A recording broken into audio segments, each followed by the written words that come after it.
actually creating sparks. The sparks are going to drop down into this pan that I'm currently cleaning out. This thing's too dirty, it actually could cause a misfire, right? So it's going to drop down in this pan where I've actually already poured some powder in your priming charge. The flame that's going to create will go through a small little touch hole, which is about right in there. Now that I'm looking about it, it looks a little dirty, so I'm also going to clean that up. And then the resulting flame should travel through that vent hole and touch off the rest of the gunpowder.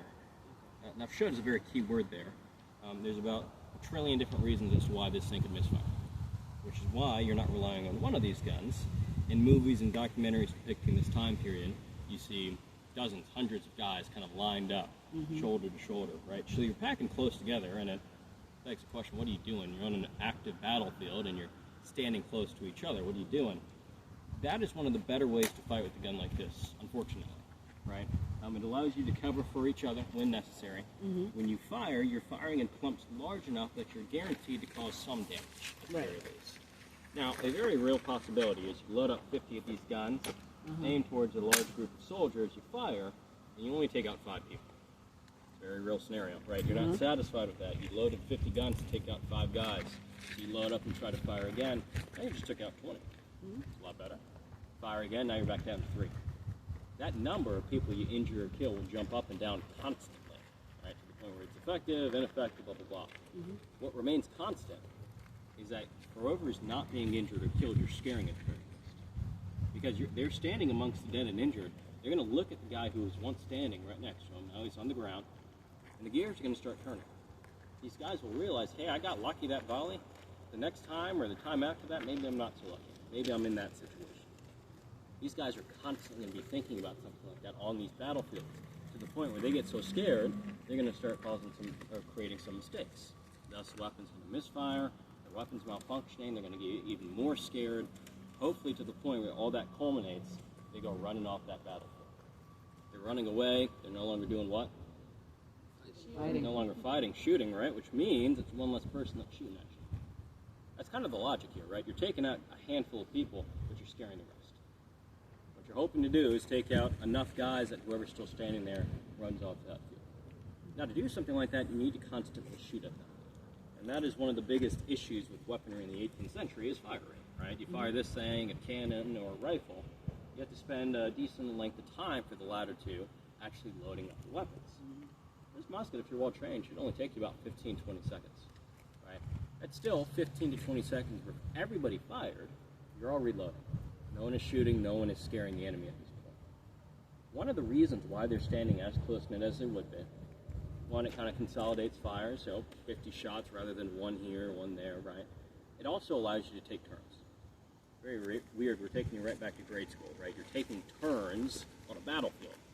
But what that allows us to do, while this section's reloading, the next group down is going to fire. And then the next group, and the next group. By the time that final section's fired, the first one should be loaded up, ready to go again. That'll translate to artillery as well. We do a cannon presentation at 3 o'clock, so if you find this musket's not loud enough for you, on the other side of that stone wall, we talk about one of the cannons down there, we actually shoot it off for you. They do much the same deal. And that one cannon will fire, and then the next artillery piece, then the next. There's some cooldown periods on some of these larger pieces. I digress though, right? That ensures you're constantly shooting, constantly scaring. Now, shooting alone is not enough to get that enemy off the field. What else on this weapon is rather scary? The bayonet. The bayonet, right? I haven't talked about it, right? Because I was pulling that off. The bayonet will turn the weapon into a spear or stabbing.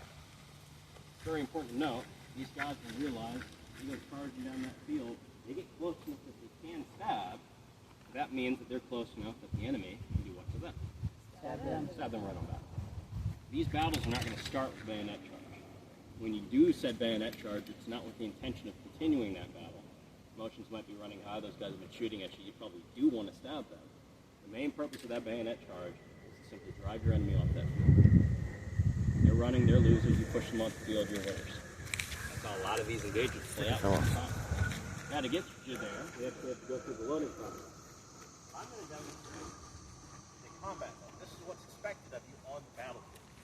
Between the priming load position and the shoulder fire lock position, there's about 8 to 10 commands you'd receive when you're first learning how to load this weapon. You will not have the luxury to hear 8 to 10 separate commands an open battlefield. So instead they rely on you, the soldier, right, and your ability. They give one command, 15, 20 seconds later, you should be at the shoulder. This is a very nice visual tell if you are ready to go on this battlefield, right? Get you there, though, one command, front load. So again, this will be your combat load. Now mind you, you're doing a combat load that applies you on a battlefield. On a battlefield, what is your enemy doing? Shooting. Yeah, they're either shooting at you, or they're doing the same exact ordeal, right, this loading process. You need to ensure that the other side of that does not scare you into making any mistakes. I think now's a great time to mention, I made a slight mistake in that loading procedure. We're going to see if it's going to cost me. Ready?